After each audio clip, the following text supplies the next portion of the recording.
മറ്റൊരു പ്രധാനപ്പെട്ട വിവരം വരുന്നത് ഇപ്പോൾ പരിശോധന നടക്കുന്നു എന്നുള്ളതാണ്. ഈ അതിജീവിത കൊടുത്ത പരാതിയുടെ പശ്ചാത്തലത്തിൽ പത്തനംതിട്ടയിൽ ഇപ്പോൾ രാഹുൽ മാങ്കൂട്ടത്തിലിൻ്റെ വീട്ടിൽ SIT സംഘം പരിശോധന നടത്തുന്നു എന്ന വിവരമാണ് വന്നിട്ടുള്ളത്. വിവരങ്ങളുമായി ഇപ്പോൾ ഷാജഹാൻ ചേരുകയാണ്. ഷാജഹാൻ, രാവിലെ തെളിവെടുപ്പായിരുന്നു തിരുവല്ലയിലെ ഹോട്ടലിൽ. അതിനുശേഷം ഇപ്പോൾ പത്തനംതിട്ട എയർ ക്യാമ്പിൽ രാഹുലിനെ ചോദ്യം ചെയ്യുന്നു. അതേസമയം തന്നെ പ്രത്യേക അന്വേഷണ സംഘം പത്തനംതിട്ടയിലെ രാഹുലിൻ്റെ വീട്ടിൽ ഇപ്പോൾ പരിശോധന നടത്തുന്നു എന്നാണോ വരുന്ന പുതിയ വിവരങ്ങൾ?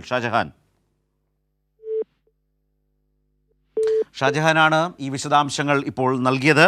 അതായത് പത്തനംതിട്ടയിലെ രാഹുൽ മാങ്കൂട്ടത്തിലിൻ്റെ വീട്ടിൽ പ്രത്യേക അന്വേഷണ സംഘം SIT സംഘം പരിശോധന നടത്തുന്നു എന്ന വിവരമാണ് വന്നിട്ടുള്ളത്. നമുക്കറിയാം, ഇന്ന് രാവിലെയാണ് രാഹുൽ മാങ്കൂട്ടത്തിലിനെയും കൊണ്ട് തിരുവല്ലയിലെ ഹോട്ടലിൽ പോയി തെളിവെടുത്തത്. അവിടെ മുറിയെടുത്ത വിവരം ഒക്കെ രാഹുൽ സമ്മതിക്കുകയുണ്ടായി. ആ തെളിവെടുപ്പ് സമയത്ത് അവിടുത്തെ CCTV ദൃശ്യങ്ങളും അതുപോലെ അവിടുത്തെ രേഖകളും എല്ലാം രാഹുൽ മാങ്കൂട്ടത്തിനെ കൂടി നിർത്തിയുള്ള തെളിവെടുപ്പിൽ സ്ഥിരീകരിക്കാൻ അന്വേഷണ സംഘത്തിന് കഴിഞ്ഞിരുന്നു. അതിനുശേഷം അതിൻ്റെ തുടർച്ചയായുള്ള ചോദ്യം ചെയ്യൽ തുടരുകയാണ്.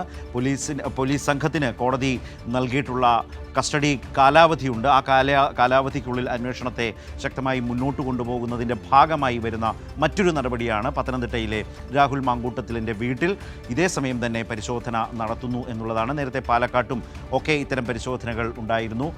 അതുപോലെ തന്നെ ഡിജിറ്റൽ ഉപകരണങ്ങൾ, ഡിജിറ്റൽ ഗാഡ്ജറ്റ്സ് ഒക്കെ ഏറ്റെടുക്കാൻ അല്ലെങ്കിൽ പിടിച്ചെടുക്കാൻ ഒക്കെയുള്ള നീക്കം പോലീസ് സംഘം പ്രത്യേകം നടത്തുന്നുണ്ടായിരുന്നു. അതുമായി ബന്ധപ്പെട്ട പരിശോധനകൾ നടത്തുന്നു. ഇതിൻ്റെയൊക്കെ പാസ്വേഡുകളും മറ്റും കൈമാറാൻ രാഹുൽ മാങ്കൂട്ടം തയ്യാറായിരുന്നില്ല. പക്ഷേ അത് ബാക്കപ്പ് എടുത്ത് ആ വിവരങ്ങൾ എടുക്കാനുള്ള ശാസ്ത്രീയ പരിശോധനകൾക്കും മറ്റുമായി അത് നീക്കുകയാണ്. മറുഭാഗത്ത് പരാതിക്കാരിയുടെ മൊഴി ഇന്ത്യൻ എംബസിയിൽ അവരെ എത്തിച്ച് അവിടെ നിന്ന് വീഡിയോ കോൺഫറൻസ് വഴി വിശദമായ മൊഴി രേഖപ്പെടുത്താനുള്ള നടപടികളുമായി പോകുന്നു. അതിൻ്റെ അനുമതി കോടതിയോട് ഈ അന്വേഷണ സംഘം ചോദിച്ചിട്ടുണ്ട്. ഇതിനിടയിലാണ് വന്ന ഏറ്റവും പുതിയ വിവരം ഇതാണ്. രാഹുൽ മാങ്കൂട്ടത്തിലിൻ്റെ പത്തനംതിട്ടയിലെ വീട്ടിൽ SIT ഇപ്പോൾ പ്രത്യേക അന്വേഷണ സംഘം പരിശോധന നടത്തുകയാണ്. അതാണ് ഈ കേസുമായി ബന്ധപ്പെട്ട് ഇപ്പോൾ വന്നിട്ടുള്ള ഏറ്റവും പുതിയ വിവരം. പത്തനംതിട്ടയിലെ രാഹുൽ മാങ്കൂട്ടത്തിലിൻ്റെ വീട്ടിൽ ഈ സമയത്ത് ഇപ്പോൾ പ്രത്യേക അന്വേഷണ സംഘം പരിശോധന നടത്തുകയാണ്.